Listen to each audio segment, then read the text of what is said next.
y sentándose enseñaba desde la barca a la multitud.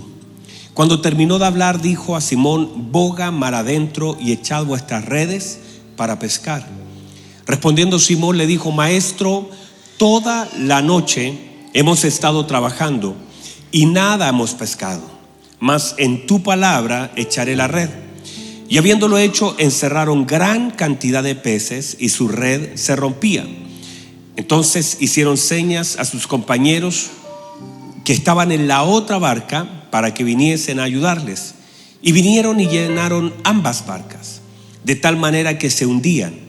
Viendo esto, Simón Pedro cayó de rodillas ante Jesús, diciendo: apártate de mí, porque soy un hombre pecador.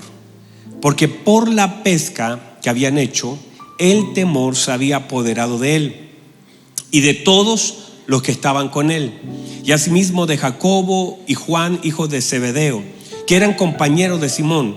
Pero Jesús dijo a Simón: no temas, desde ahora serás pescador de hombre. Y cuando trajeron a tierra las barcas, dejando algunas cosas, me equivoqué entonces, dejándolo todo, le siguieron. La pregunta es: ¿qué ha dejado usted por seguir al Señor? No es solo que Dios le ha quitado, sino que hemos dejado. Esa es una pregunta que debe quedar marcada en nosotros. ¿Qué he dejado? Y otra pregunta: ¿qué está dispuesto a dejar? Y la tercera: ¿qué cree usted que debe dejar? Porque para seguir al Señor siempre hay algo que tenemos que dejar. Muy bien, tome asiento por favor. Bueno, habiendo dicho esa pregunta, nos vamos para la casa, ¿verdad? A reflexionar, porque son buenas preguntas, ¿verdad? Porque mire, cuando uno levanta la manito para recibir al Señor, o hace una confesión de fe, o se arrepiente de sus pecados, uno deja en sí todos los errores, todo el dolor. Uno se bautiza y gloria a Dios por todo lo que hemos hecho en eso. Pero constantemente nosotros debemos aprender a reconocer aquellas cosas que debemos dejar. Por eso el apóstol habla acerca de despojarnos. Muchas veces nosotros solo le pedimos a Dios que saque de nosotros, pero pocas veces nosotros decidimos dejar. Honrar a Dios también tiene que ver con aquellas cosas que dejamos. No solamente nuestras cargas en un altar, o nuestras cargas o nuestras peticiones en una oración, sino cosas, porque claro, cuando uno descarga el dolor, uno es fácil, pero ¿qué de esas cosas que a nosotros nos gustan? ¿Qué hay de aquello que a Dios no le agrada? ¿Qué hay de aquellas cosas que para nosotros son importantes? ¿Qué hay de aquellas cosas que la Biblia dice que no deben estar en nosotros y las seguimos manteniendo en nosotros porque simplemente justificamos el tenerlas? O siempre estamos orando para que Dios saque algo que nosotros deberíamos dejar. Por eso tiene que ver con la conciencia que tenemos de aquello que no le agrada al Señor. Y si de verdad estamos dispuestos, hay un joven que uno lo puede criticar, el joven rico. Dice la Escritura que le preguntó al Señor qué debo hacer, qué debo hacer para heredar la vida eterna. Y el Señor le dijo algo le hizo un par de preguntas para mostrarnos quién era Él. Le dijo: ¿usted sabe los mandamientos? Le dijo: sí, todo eso yo lo he guardado desde mi juventud. Pero luego le dijo: ahora te falta una cosa. Eso siempre fue lo importante en el corazón de él, que el Señor siempre lo supo. Solo que él no sabía qué tan importante era lo que el Señor estaba diciendo que debe dejar. ¿Qué tal si el Señor te deja ver aquellas cosas que debe dejar? Y la pregunta es si estoy dispuesto a dejarlo. Mire, nosotros dejamos mucho menos de los que creemos por el Señor. Queremos todo del Señor y el Señor también espera que nosotros podamos darle todo de nosotros. Pero ahí la cosa cambia, porque queremos que el Señor nos dé todo lo bueno que Él tiene, pero nosotros no queremos darle todo lo que nosotros tenemos a Él, sino que nosotros definimos poco a poco lo que damos, y siempre y cuando lo que le demos no afecte lo que yo quiero o lo que a mí me gusta. Desde ahí nace el pecado. El pecado no nace de cosas malas para nosotros según nuestros deseos, sino nace de aquellas cosas que nos gusta hacer y nos cuesta dejar. Todos nosotros pecamos en las cosas que para nosotros son agradables. Aún así, a Dios no le guste. Entonces, el pecado tiene que ver, a usted no le gustara, qué sé yo, la lechuga, ¿verdad? No la comería. Usted come cosas que incluso saben que le hacen mal, pero las disfruta, por eso se las come. Le digo porque me acabo de comer unos panqueques allá adentro, Padre Santo. Está muy bueno. Pero uno sabe que son malos, pero al generar un placer uno los sigue comiendo. Pero estaban buenos. El pecado es similar. Uno sabe que es malo, pero como generan placer, de todas formas uno está dispuesto a hacerlo otra vez. Por eso cuando la Biblia dice que Pedro, dejándolo todo, le siguió, la verdad es que el Señor, míreme, no le pidió dejar nada, pero él decidió dejarlo todo. Ahora, a lo contrario, el Señor nos pide dejarlo todo, pero nosotros a veces no decidimos dejar nada. El Señor le dice: desde ahora serás pescador de hombres. Yo creo que él ni se imaginaba lo que eso significaba, pero aún así, sin saberlo, estuvo dispuesto a dejarlo todo por seguir al Señor, sin saber lo que eso significaba. Y estuvo dispuesto a dejarlo todo para seguir al Señor. Es más, cuando el Señor llena la barca, están aquí, ¿verdad? Están medio callados, pero a Mauricio, Sergio, ¿cómo le confirmaban el domingo? Yo tenía una envidia santa allá en el sur y a mí no me dicen amén. No, si es broma, usted sabe. La gente después me dice: ay, pastor, si yo le diría amén si estuviera ahí. Es una broma para sacarlos de la idea. Mire, la Biblia dice que el Señor le dice a Pedro, le dice al Señor: apártate de mí. Mire, apártate de mí. ¿Cómo tú quieres apartarte de alguien que te acaba de llenar la barca? Cuando el temor de Dios está en el corazón, primera cosa, tú sabes quién tú eres. El temor es como poder tener unos lentes espirituales y definir quién es el Señor y quién eres tú. ¿Cómo se manifiesta el temor en nuestra vida del Señor? Es que puedes dimensionar su grandeza y puedes dimensionar tu estatura, tu tamaño, lo pequeño que somos.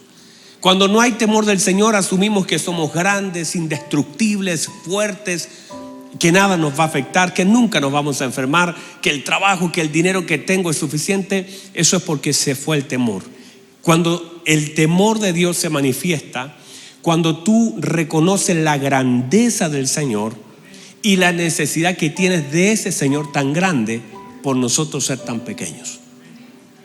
Por eso cuando Pedro veía pez a pez subiendo y haciéndole seña a la gente, quizás en un momento se entusiasmó mirando tantos peces, hasta que se dio cuenta de algo: que esos peces no subieron al barco por casualidad, sino porque había alguien en ese barco que era más grande que el mismo mar que estaba debajo de ese barco. Y cuando se da cuenta de quién está en ese barco, porque si usted lo piensa lógicamente, si el Señor va con él en el barco, ¿verdad? Y tuvo toda la noche pescando, no resolvió nada, y ahora los peces, él dice: tira la red, échala, van a subir los peces, se llena el barco de peces. ¿Qué haría uno naturalmente? Diría: ¿podemos salir esta noche, Señor, otra vez? Dígame, ¿sí o no? Si el Señor, qué sé yo, si hay alguien aquí que sea un vendedor o lo que sea, y el Señor te dice: háblale a esa persona, te va a comprar lo que sea, y tú le hablas y te compra más, tú le dirías: Señor, ¿me acompañas esta noche otra vez? Si te llenó la barca, ¿no le diría a usted: podría ir mañana también conmigo, Señor? Aprovecho dormir esta noche, mañana venimos a la misma hora y me acompañas, que nos fue pero terrible bien. ¿Verdad que sí? Nos fue muy bien. ¿Cómo no vas a querer que el Señor esté en la próxima pesca? Si lo que a ti te tardó toda la noche, a él no le tardó nada. En que echó la red y la llenó, la sacó, y eso era como para decirle: no, mire, no te apartes de mí, sino asociémonos. ¿No le parece a usted decir, qué le parece? Yo le presto el barco, toda la mañana usted predica y después de predicar usted me acompaña a pescar. Nos asociamos, yo pongo el barco y usted pone la unción. ¿Cómo le diría? ¿No cree que eso sería lo lógico?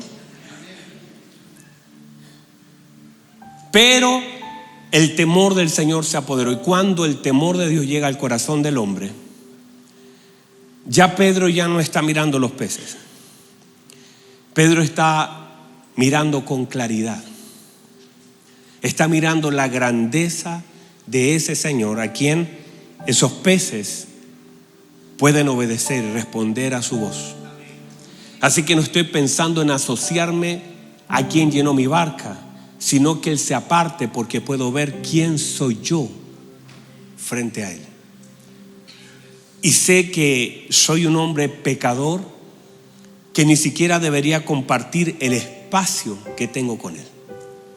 Como puedo reconocer mi gran pecado, el temor te hace reconocer quién eres tú en relación a quién es Él. Y no lo sientes como un derecho. Y es más, decirle, por ejemplo, a Dios, Señor, lléname, tócame. Que no está mal, por supuesto, pedirle al Señor que nos llene con su Espíritu Santo. Pero recordemos a aquel hombre que está, a ese publicano que golpea su pecho frente a un fariseo que lo está criticando. Y le dice, Señor, yo sé que estoy en este lugar, en el templo, pero sé propicio a mi pecador, no soy digno de nada. Dice la Biblia que ni siquiera quería alzar sus ojos porque tenía vergüenza, porque era capaz de reconocer el pecado que abundaba en él.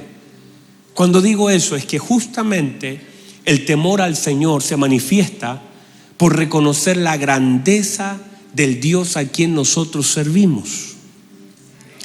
Y que no deberíamos, Él no debería ni siquiera respondernos una oración. Pero es tan grande su misericordia que cada vez que nos arrodillamos, no es que sentimos el derecho que Él nos responda, sino que apelamos a la grandeza de su misericordia y a la gran necesidad que reconocemos frente a esa grandeza. Dios es bueno y esa bondad se manifiesta desde la eternidad hasta la eternidad, y podemos como hijos entrar a su presencia por la gracia y el favor de Él sobre nuestras vidas. Por eso le servimos, por eso le adoramos. Por eso una persona que opera en el temor del Señor no es que le pueda decir, pero yo te sirvo, Señor. Eso manifiesta que en realidad ya no hay temor de Él en el corazón. Como que siente que servirle le da el derecho a pedirle algo, sin saber que el servirle es una oportunidad de agradecer y de reconocer. O sea, para mí servirle es un privilegio. No es como decir, uso mi servicio para extorsionar o creer que puedo pedirle algo a Él, o decirle, Señor, mira, te estoy sirviendo, yo te he servido, yo he cantado, yo he tocado, Padre, yo he predicado. Es que quien habla así es que conoce poco, o el temor ya no abunda en su corazón. Porque no importa lo que hagamos, Él nos permite hacer todo. No podríamos estar aquí, no tendríamos tiempo, no tendríamos voz, no tendríamos nada. Por lo tanto, el estar acá es una oportunidad que Él nos da para adorarle a Él. No que nosotros les damos para servirle a Él. Yo no le estoy dando una oportunidad. O sea, no es que yo haga algo y lo que yo hago entonces es como una condicionante para que Él ahora me dé algo por lo que yo he hecho algo por Él. Todo lo contrario, lo que hacemos, lo hacemos con el entendimiento que es un privilegio que Dios nos ha dado de poder servirle. Y desde ahí entonces le servimos. Desde ahí no puedo decir, no lo voy a hacer, no me gusta, ya Él no me gusta, no quiero, no tengo tiempo. No está en nosotros. Es que Él me da el tiempo. Si no quiero, me hago el ánimo. Si no entiendo, aprendo. Y si me cuesta, me esfuerzo. Pero no voy a darle una excusa al Señor, porque para mí es un privilegio servir al Señor.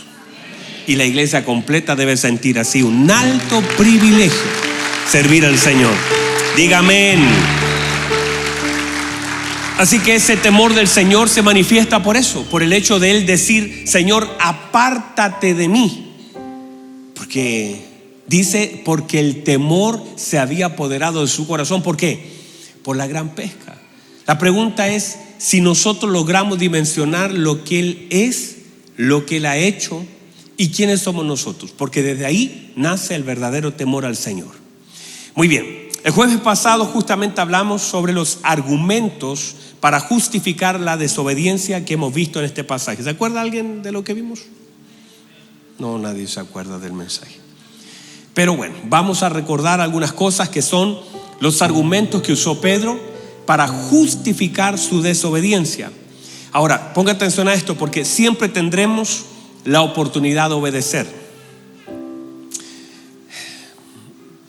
Siempre tendremos la oportunidad de obedecer. O sea, ¿obedecer qué es? Es una oportunidad. Obedecer es una verdadera oportunidad, porque todas las demandas de Dios sobre la vida del hombre son una oportunidad para el hombre. Porque Dios no te está pidiendo nada, primero, que no puedas hacer. Segundo, no te pide nada que Él no te ayude a hacerlo. Y tercero, Dios no te pide nada que te pueda dañar en sí.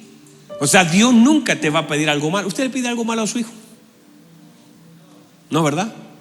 Todo lo que usted le pide normalmente es necesario, más allá que le cueste y más allá que le duela. Usted cuando le dice a su hijo, hijo, vamos a ir al colegio, prepárese. El hijo lo siente a veces hasta malo, ¿verdad que sí? No, no quiero ir, me puedo quedar, no quiero ir. Siente casi que usted está haciendo algo malo cuando usted sabe que eso es bueno, que es necesario y tercero, no es negociable. A lavarse los dientes y ellos te la pelean un rato. No me deje mal, dígame, porque o son solo mis hijos que me la pelean un rato. Mándelo a bañar a veces, ay no, ¿para qué? Están todos transpirados, pero piensan que es innecesario. Pero un padre sabe que es necesario que se bañen. Y toda la casa también lo siente necesario. Pero ellos dicen, pero si huelo bien, me bañé hace como 4 días. Lo que digo es que Dios no nos pide nada a nosotros que sea malo en sí. Dios a veces Dios no negocia con el hombre. Dios pide cosas. Y a pesar de que nosotros a veces resistamos un poco, porque podemos resistir algunas cosas, tarde que temprano los hijos de Dios terminan haciendo la voluntad de Dios. Mire, lo voy a volver a decir. Tarde que temprano los hijos de Dios terminan haciendo la voluntad de Dios. Así que en ese sentido, cada uno de nosotros deberá entender la importancia que tiene la oportunidad que se nos da de obedecer al Señor. Ahora, dentro de esto, cualquier decisión que tomemos, ya sea decidir obedecer o decidir no obedecer o desobedecer, tendrá consecuencias. Siempre habrá consecuencias en la obediencia y en la desobediencia. Algunas decisiones serán dolorosas. ¿Ha tomado decisiones dolorosas? Al tomarlas, quizás el resultado de la decisión puede generar un poco de dolor, crisis, angustia, rechazo. De hecho, nuestro Señor Jesucristo, cuando decidió tomar la copa, cuando en el Getsemaní le dijo, Padre, que se haga su voluntad y no la mía, estaba en un momento de tensión extrema, depresión, de angustia. Él dice, estoy angustiado hasta el alma. Desde ahí hemos enseñado que no siempre las decisiones que tomamos en función de honrar al Señor van a generar paz. Nosotros vivimos en el estado de paz. La paz es un estado, pero eso no significa que algunas decisiones que tomemos en el Señor no nos van a generar cierta angustia en el corazón. Amén. Entonces muchas veces nosotros lo que hacemos es evitar tomar una decisión, pero evitar tomar una decisión ya es tomar una decisión. Tomaste la decisión de evitarla, pero la estás tomando. El hacerlo ahora o hacerla después también es una decisión. Cuando la tomo, le das tiempo. Toda decisión entonces tendrá una consecuencia, un resultado. El resultado muchas veces, míreme, ¿me está mirando? A veces es el resultado lo que afecta a la decisión. O sea, usted está pensando en el resultado de la decisión que ha de tomar. Atención a esto, ¿por qué? Porque muchas personas no toman una decisión o la toman según el resultado de lo que han de vivir o pensando en la consecuencia. Pero más allá del resultado que pueda haber, esto es un hijo de Dios, piensa en lo que le agrada a Dios, no en el resultado de la decisión. Ahí está la diferencia. Porque yo puedo estar pensando cuál es el resultado de mi decisión, o yo puedo estar pensando cómo mi decisión agrada a Dios. Ahí está la diferencia. No sé si lo pueden ver. Hay una gran diferencia. He tenido personas que me han dicho: pastor, si yo no lo decía, me ahorraba millones de pesos.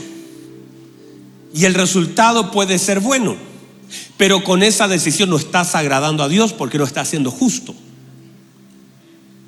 ¿Sí me explico? Entonces tiene que ver, cuando tú tomas una decisión basada en el resultado, dejaste fuera la ecuación Dios. Pero cuando tú piensas en Dios a pesar del resultado de lo que vas a vivir, que puede ser doloroso, difícil y mil cosas, estás honrando a Dios con la decisión que estás tomando. Porque a pesar del resultado de la decisión, pasa a un segundo plano lo que tú vas a vivir, lo que vas a sentir y cuánto te va a doler, porque estás pensando en honrar a Dios a pesar de que a ti te pueda doler. Entonces, cuando nosotros pesamos más, cuando pesa más, mire, esta es la balanza, míreme, la balanza, aquí está el resultado, ¿sí? ¿Lo puede ver? Voy a tomar una decisión y pienso en el resultado, entonces se va a inclinar. Pero si yo pienso en si mi decisión honra a Dios, independiente del resultado, eso es lo que puede honrar al Señor. Que yo sepa que a pesar de lo que signifique el resultado de mi decisión, tiene siempre un objetivo: cómo lo que yo decido puede honrar a Dios. Entonces, en relación a esto, a honrar a Dios, no siempre será fácil, no siempre tendremos resultados inmediatos, no siempre será popular, o no siempre va a generar una alegría en el corazón en el momento que tomamos esa decisión. Decidir honrar a Dios puede ser lo más difícil, la decisión más compleja, lo más doloroso. De pronto recuerdo, no sé si yo les conté, hay un hermano en este salón, no voy a decir su nombre ni el instrumento que toca ni nada de eso, pero toca la guitarra el hermano. Y ese hermano que toca guitarra al lado derecho, pero no le pienso decir quién es, un día me contó un testimonio. Y me dijo un día que en la mañana le dijo: Señor, en este día te quiero honrar. Y dicho eso, fue el día más complejo de su vida. Y en su trabajo ocurrió una situación compleja que si él lo decía, le iba a costar mucho dinero el reparar lo que él tenía que decir. Y si no lo decía, se ahorraba mucho dinero, pero era injusto. Y él había orado en la mañana diciendo: Señor, te quiero honrar. Pero delante de él estaba el honrar a Dios y, entre comillas, dañar su economía, o el no decir nada y ahorrarse todo ese dinero. Pero si en la mañana oraste para honrar a Dios, siempre vas a tener que tomar una decisión que muchas veces puede ser dolorosa. Porque honrar a Dios puesto en un polerón, en una frase, en un mensaje, es muy sencillo, pero en una decisión es muy complejo. Decirlo es fácil, cantarlo es fácil, vamos a inventar 20 canciones cómo honramos a Dios, pero cuando tienes que tomar una decisión, por ejemplo, de casarte, de dejar el adulterio, dejar la pornografía, dejar tantas cosas, la mentira, la crítica, el chisme y mil cosas, ahí se vuelve más complejo. Porque ahora tiene que ver con algo que a mí me importa o que yo hago. El confesar un pecado, el confesar un error, eso es distinto a cantar o ponerlo como un eslogan o como una frase subida a Instagram. Ahí tiene que ver con muchas veces el dolor de lo que significa haber tomado una decisión para honrar a Dios, que es muy distinto a cantar. Santo Padre, hay silencio en esta congregación. Entonces, pero honrar a Dios, a pesar de lo difícil que esto sea, siempre será lo más seguro. Porque honrar a Dios será la plataforma, la base para sentir y recibir el respaldo de Dios. Porque Dios no respaldará nada que no tenga el sello de honrarlo a Él y decidir por Él. Será lo que tendrá mejor resultado en el tiempo. Y sobre todo va a complacer el corazón de Dios, a pesar de que en algún momento traiga dolor a nuestro corazón. Será el aprender a cosechar los buenos resultados en el tiempo. En lo inmediato puede ser lo más difícil, pero en el tiempo será lo más seguro. Honrar a Dios, decidir honrar a Dios, puede ser en el momento lo más complejo, pero en el tiempo siempre será lo más seguro. Decidir hacer lo contrario va a traer gozo momentáneo, pero un dolor profundo al final. Es como un David que en un momento toma una mujer que no es suya y al momento genera placer, pero en el tiempo generó dolor. Pero cuando tú decides honrar a Dios, al principio te puede generar dolor, pero al final va a terminar siendo el respaldo más grande sobre tu vida. Como lo escribí hace tiempo atrás, si cosechas o si siembras malas decisiones, vas a cosechar malos resultados. Pablo le dice a Timoteo, segunda de Timoteo 2:15, escuche lo que dice. Dice, procura, ¿con qué? Con diligencia. Esa palabra es, hágalo rápido, ponga esfuerzo y póngale corazón, pasión. Esa palabra, diligencia. Hágalo rápido, póngale esfuerzo y póngale pasión. Esas tres ideas están en esa palabra en el original. Procura con rapidito, ¿sí?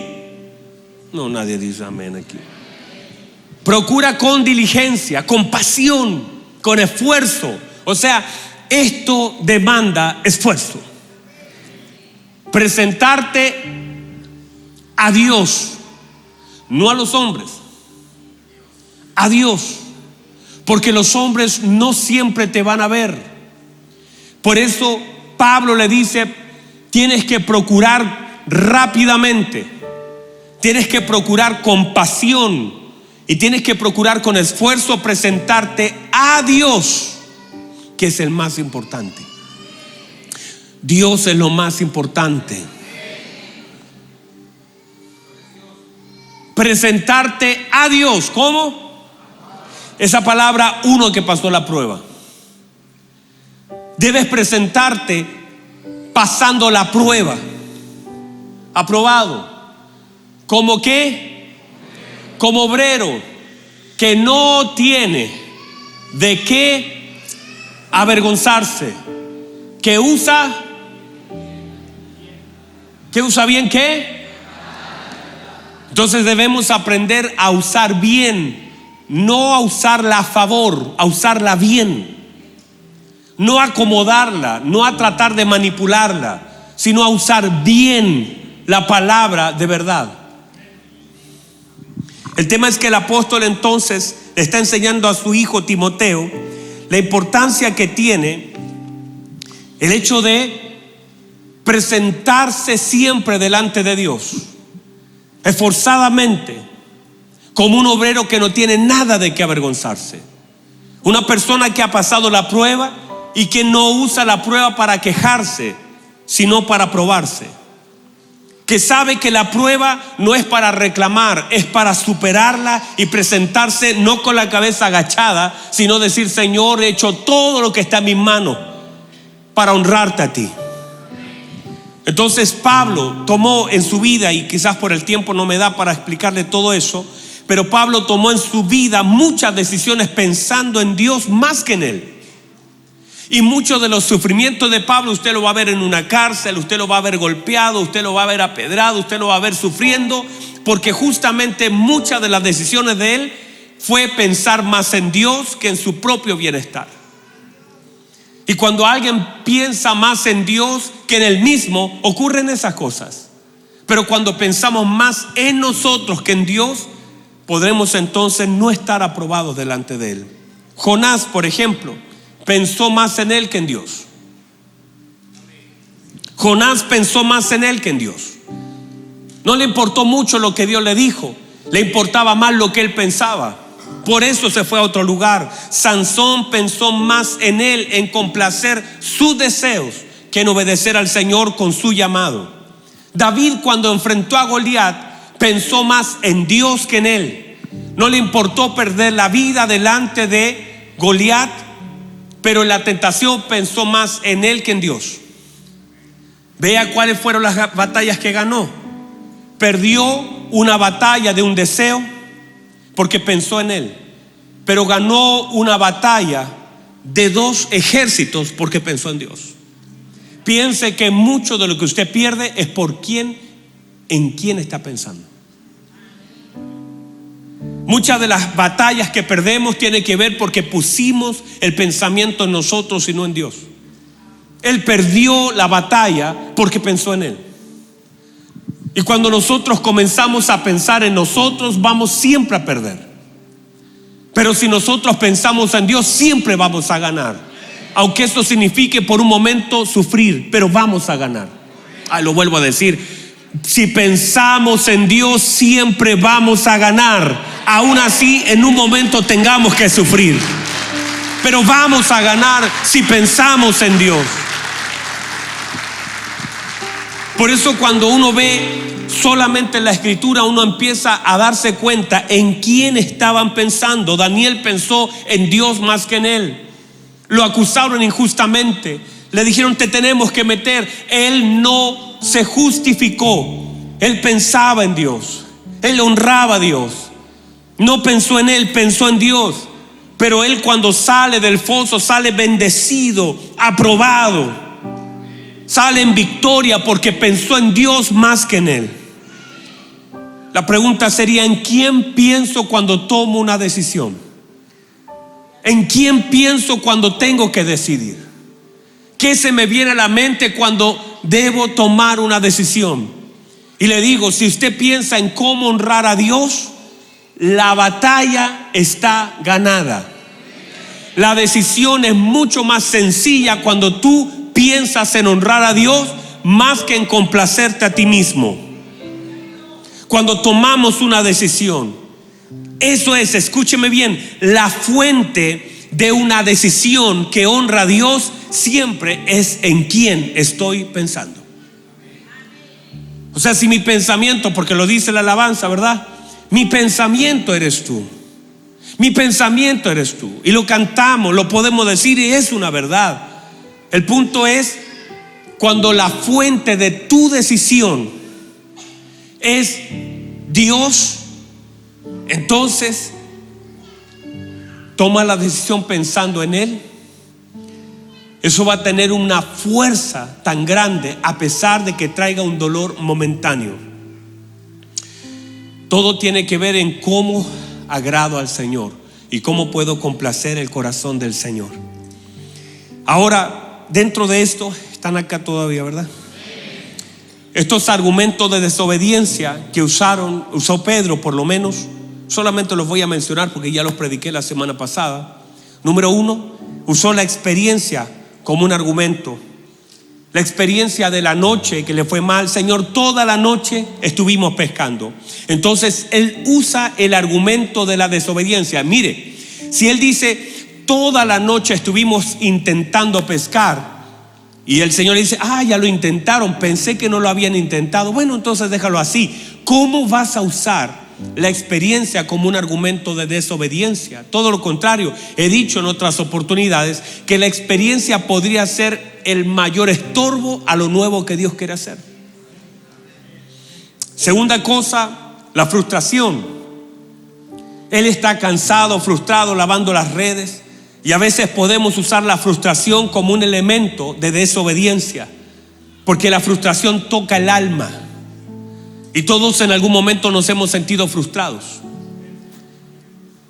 Todos nosotros nos hemos sentido frustrados. Y eso también, la frustración viene a moldear áreas de nuestra vida. De hecho, cuando un niño no se frustra, no crece tanto. La frustración también le permite crecer. Una frustración controlada también genera madurez en el corazón del niño. Todos nosotros la hemos pasado, cosas que no funcionan, cosas que no salen como queremos. Creo que en mi caso personal, creo que la frustración fue la manera en cómo Dios trató mi corazón. Y lo puedo reconocer las veces que me daba rabia cuando predicaba, las veces cuando preparaba algo y no podía predicar, las veces cuando predicaba y la gente completa se dormía. Ahora cada vez son menos, gracias a Dios. Y sabe cuando decidí, porque tomé una decisión de no frustrarme más. Decidí no frustrarme más por una razón. Porque le dije al Señor, nunca más me voy a frustrar cuando lo dé todo según usted me haya dado a mí. Me voy a frustrar cuando no dé lo que tenga que dar, independiente del resultado que yo pueda ver. Me voy a frustrar cuando no lo dé todo, pero nunca me voy a frustrar cuando lo dé todo, predicando con todo mi corazón. Ese día me voy a frustrar, pero si lo di todo, no tengo por qué frustrarme. Hice todo lo que podía hacer. La frustración es una manera en cómo el corazón del hombre comienza a ser moldeado. Pero también puede ser la excusa que la gente usa para no obedecer al Señor. La frustración, el cansancio. Mi pastor, una de las primeras enseñanzas que me dio fue: mi hijo, el cansancio es enemigo de la unción. Y me quedó tan marcado acá. Y yo sé que es así. Cuando uno está cansado, cuesta un poco más, aunque usted no diga amén. El cansancio nos turba, nos hace equivocarnos, nos quita el ánimo. No importa cuánto usted lo desee. Mire que yo un día estaba en Estados Unidos con mis hijos y habíamos ido al parque con ellos, y mi hijo tenía hambre, pero tenía un problema, también tenía sueño. Y tengo el video de mi hijo David queriendo comer porque tenía mucha hambre, pero mientras comía se dormía. No sé si ha visto algún niño así. Y yo le digo, coma, y se entusiasmaba, abría la boca, pero luego los ojos se le caían. Y entraba, tenía la lucha entre el hambre y el sueño. ¿Sabe lo que ganó? El sueño. No importa el hambre, si tienes sueño, te es muy difícil comer. Aunque haya delante de ti algo tan rico. Yo le había preparado unos ricos tallarines. ¿Cómo se los iba a perder? Pero el cansancio no fue ganador en esta batalla. Perdón, el hambre no fue el ganador en esta batalla, porque él estaba cansado. Y a veces uno mismo ha estado en alguna actividad donde la palabra puede ser muy buena, pero el cansancio puede ser muy grande. Entonces el cansancio, ¿cuánta gente se ha quedado dormida manejando, con su familia en el auto? Pero el cansancio es tan grande y se vuelve más grande que la propia responsabilidad que tiene ahí adentro. El cansancio es un enemigo de todo en la vida y también de la unción. Cuando usted se cansa, entonces muchas cosas las comienza a soltar. ¿No se acuerdan de David? David quería vencer a todos los gigantes y estaba luchando por su pueblo y tenía un compromiso con Dios. Los años ya habían pasado sobre él y la Biblia dice que estaba peleando con un gigante llamado Isbibenob.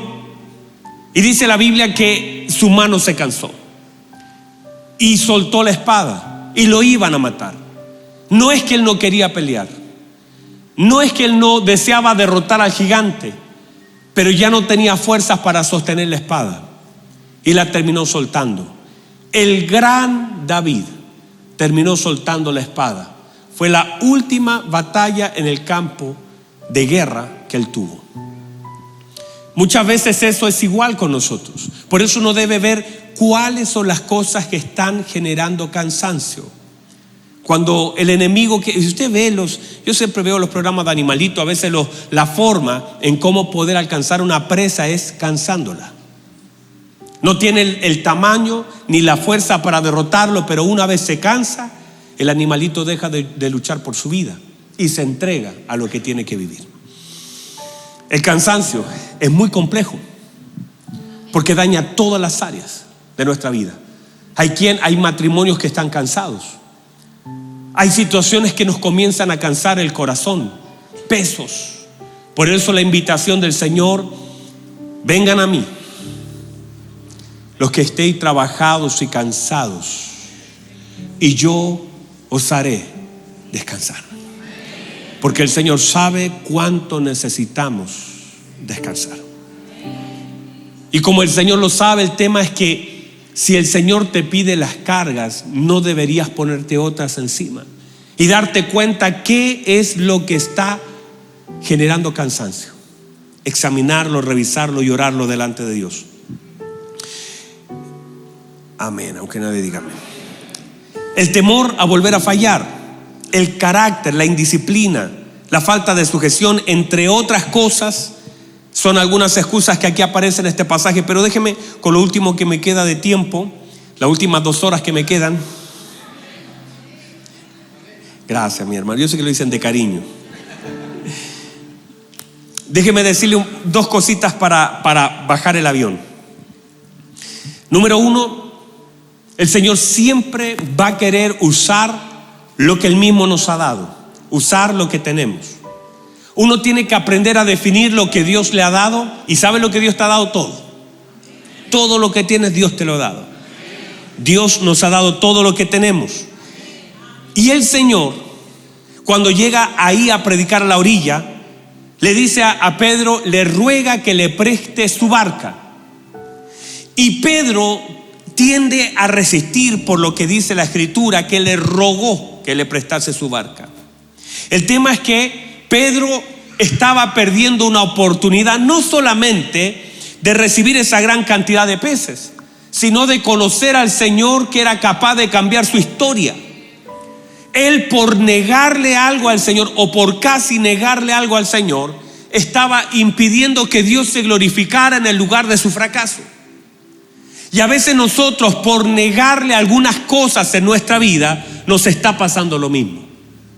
Hay ciertas áreas o ciertas cosas que nos cuesta entregarle al Señor, pero mientras entendemos que Él lo ha dado todo y que todo lo que tenemos es del Señor, todo lo que tenemos es del Señor, nosotros no venimos solamente a dedicar un hijo, nosotros entregamos nuestros hijos al Señor. Por eso no es solamente dedicar, decirle: Señor, te presento a mi hijo. En realidad el Señor diría: en realidad yo te lo presenté a ti. Eras tú el que no lo conocía, porque yo siempre lo conocí.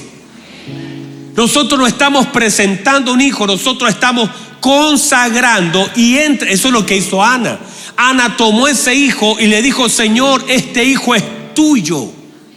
Por eso una persona que tiene esa conciencia como un Abraham, ¿cómo le va a negar a Dios lo que Dios mismo le dio a él?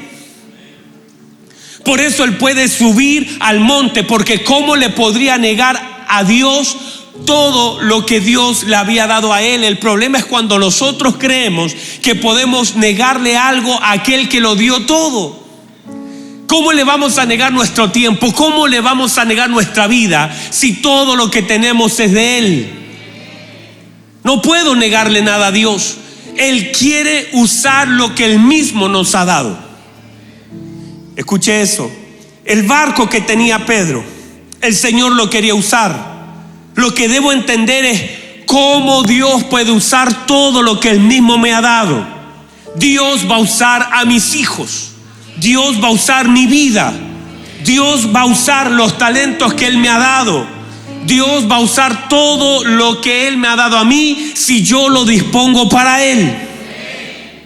Dios puede usar todo lo que tú tienes. Lo vemos en Sansón, cuando él derrotó a 1000 filisteos. ¿Sabe lo que usó? una quijada, no tenía una espada, no tenía un palo, había un pedazo de hueso que estaba tirado. Y él dice: vienen todos los filisteos en contra de mí y toma una quijada. ¿Sabe? Porque Dios puede usar todo lo que está al alcance de nuestra mano para derrotar todo lo que está viniendo en contra de nosotros. ¿Qué usó David? David va al río y recoge una piedra, recogió 5, pero de esas piedrecitas, esas piedras siempre estuvieron allí. El río estaba lleno de piedras. Lo que quiero decir es que Dios puede usar lo que siempre ha estado, porque tiene que ver si yo lo dispongo en las manos de Dios. Dios puede usar todo lo que Él ha puesto en nuestra mano, y aún lo que la gente ha menospreciado, Dios todavía lo puede usar. Vamos, dígame a eso, gloria a Dios.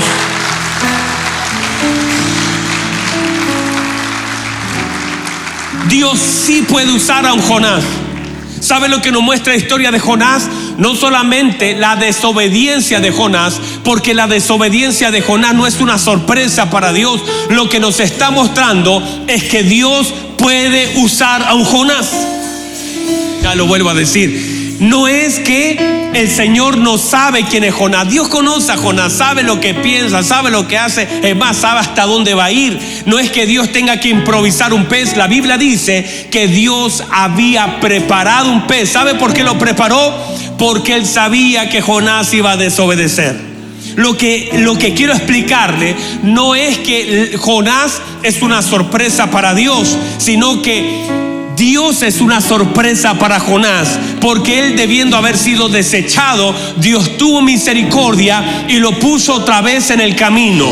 Si Dios nos está mostrando que puede usar un Jonás, nos está mostrando que Él es grande, misericordioso, poderoso. No sé si alguien lo puede ver. No nos está mostrando el error de Jonás, nos está mostrando que Él puede usar un Jonás. ¿Saben qué más puede usar el Señor? A un Pedro. ¿Qué cosa con Pedro, hermano? Pedro no es fácil, Pedro es difícil. Pedro es impulsivo, Pedro es complicado, Pedro es violento, pero Dios nos muestra que Él puede usar un Pedro. Dios puede, usted lo ve predicando luego, y cuando predica 3,000 se entregan al Señor. Después vuelve a predicar, 5,000 se entregan al Señor. Cuando Él predica, Dios nos está mostrando que Él puede usar un Pedro, sacarlo de un día de frustración y ponerlo como un predicador del Evangelio, porque Dios puede usar un Pedro. Y le digo otra cosa: Dios puede usar un Abel, Dios puede usar un Juan, Dios puede usar un Vicente, Dios puede usar un Esteban, Dios puede usar un Felipe. Dios puede. Dios nos está usando porque Dios usa. O sea, piénselo bien. Ni usted ni yo, y yo menos que usted, no deberíamos estar acá. Pero a través de nosotros, Dios le está mostrando a alguien. ¿No le ha pasado que alguien lo queda mirando y dice: pero tú eres evangélico, tú eras el que yo conocía, el peleador, el sinvergüenza, el tacaño, y de pronto usted lo recibe en la puerta, el ujier, está peinadito, está hermoso, y alguien te saluda que te conoció antes. Y pueden hacer dos cosas: sorprenderse porque estás ahí en la puerta, pero también pueden glorificar porque el Señor decidió usarte a ti a pesar de todos los errores que pudiste haber tenido. Mire, le voy a decir esto. Fuimos ahí con mi esposita. Ayer fuimos al velorio al funeral de su abuelita. Viajamos al sur, estuvimos allá ayer por el día con algunos hermanos que nos acompañaron. Y yo sé que ella habló al final de cuando ya estaban enterrando a su abuelita. Y ahí estaba, ¿sabe quién estaba? Uno de sus profesores de cuando ella era una niña en séptimo básico, ahí en el campo, allá cerca de Temuco, en Caragua, esa era la cosa. Ahí estaba el hombre también que la cruzaba en el barquito cuando ella iba a clase. La subían en un barquito y tenían que remar para llevársela ahí al colegio.